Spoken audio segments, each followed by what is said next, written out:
crafty friends, Emily with you today, and I'm so excited to be featuring our Christmas layered sweater stencil. It comes with 3 separate stencils that you can layer on each other and use together, or you can kind of use them separately, and I'm going to show you how you can use them today on a nice popular slimline card. So I have an 8.5 by 11 piece of paper, and I trimmed the long side, the 11 part, down to 7 inches here, and then scored it at 3.5. So it's an 8.5. You keep it at 8.5 inches by 7, and then when folded down, it's an 8.5 by 3.5 long card. And this is such a fun way to utilize our brand new Christmas sweater layered stencil because you can do just different sections, and I was just really inspired to do just one line pretty much of our stencil, but still use our layering for this. And here I'm starting out with a little bit of ink on my first layer, which is a little bit of snowflakes and some dashed lines. I'm using Catherine Pooler Pixie Dust ink. And by using ink on this first layer, I don't have to wait for anything to dry, so there's no drying time, so that's really nice. So our stencil is extremely large. It's at 7.5 inches wide, and so I just need one more snowflake on the end here to meet my 8.5 inch card. So that was really nice that it almost fits. It would definitely fit a mini slimline card, and something like a square card would be really nice to utilize these backgrounds for. So now I'm just grabbing the second layer here of the snowflake design, and what's cool about this is I'll show you when I do the inside of my card is you can kind of mix and match anything you want with the stencil, so it makes it really versatile. I'm just using some Simon Hurley gold lunar paste. I love this color gold. I've tried a lot of golds out, and this is one that I really prefer and like. It has kind of that classic gold color. I got a little bit on the edge here, so I just rubbed it off with my fingernail, and then just going to do my last little snowflake triangles over here quickly, and I'm not going to run it into my lunar paste, so I was able to just do that on the side, and that looks great. So I also wanted to add a little bit of sparkle. You definitely can, you don't have to do this step, but I added a little bit of glitter onto my lunar paste before it was done drying, and that just added a little bit of sparkle to that.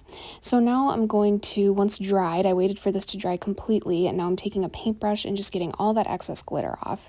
So you want to make sure you go through and get all the excess glitter off, and then that way it's not going to fall off in the recipient's hand, because I know that's a frustrating thing when people use glitter. And then here I have some word dies from Sizzix. This says Merry Christmas, and I'm going to keep it really nice and simple and just put it on the side there. And I want to do the inside kind of the same style.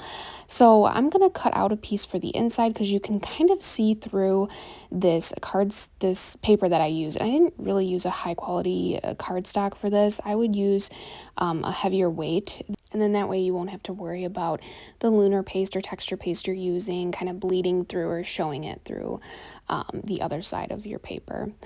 So here now I'm going to use the lunar paste on my reindeer and candy cane layer, which is so much fun to do. This layer is a little bit delicate, but it's really fun to do. It does sometimes take practice with the smudging a little bit and getting underneath the stencil. Some great tips are to make sure your stencil and your stencil palette knife are completely dry. That's one tip. And then when we lift it up here, we want to lift it up from one end to the other. And I got a little bit of a smudge there, but that's okay. And you want to try to get as even a layer as possible, and that helps as well.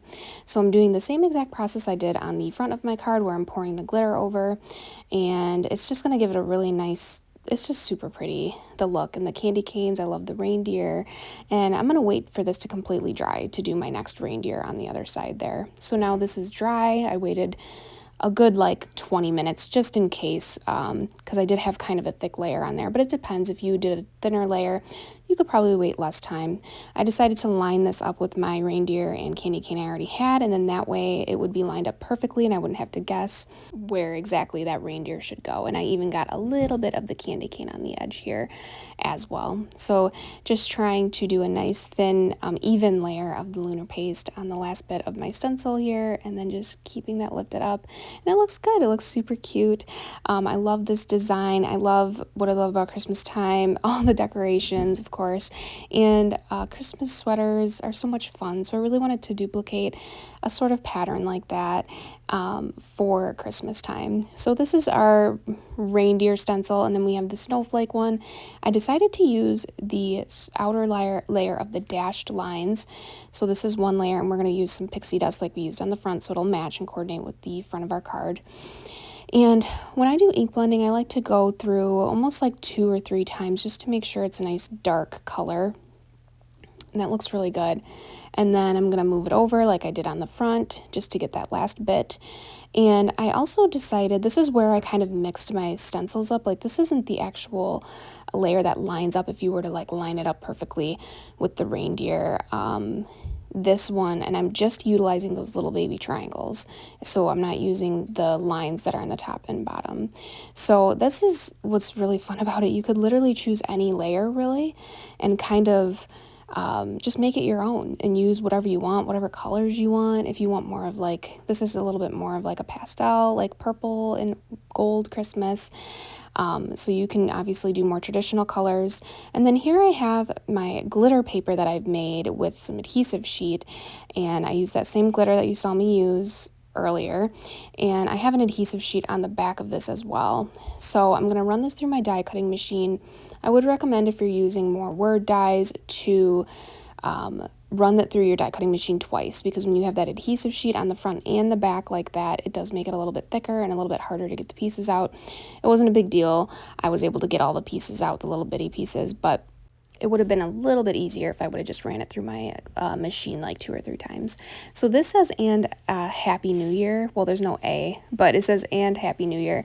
So the front's going to say Merry Christmas, and then the inside will say "and Happy New Year." So I just feel like this was a really easy way to do a really simple Christmas card. And you have a saying on the front and on the inside, and it coordinates together and it makes sense. And then when using the adhesive sheets, make sure you press down once you have it in place, and then that way it'll give it a nice firm, it'll just stay down really well. And so I'm going to do the same thing on the front of my card here with the Merry Christmas. I just wanted to wait. I love doing the inside of my cards first, and then, doing the outside of my cards just in case I want to add any dimension or bulk. It's a little bit easier that way when you have the inside done. So here is how beautiful is this? The pretty gold, the Merry Christmas. This is a nice simple card. I love our new Christmas sweater layered stencil and utilizing our adhesive sheets in many ways for this card. And make sure you pick up your Christmas sweater layered stencil today. Thanks so much for watching.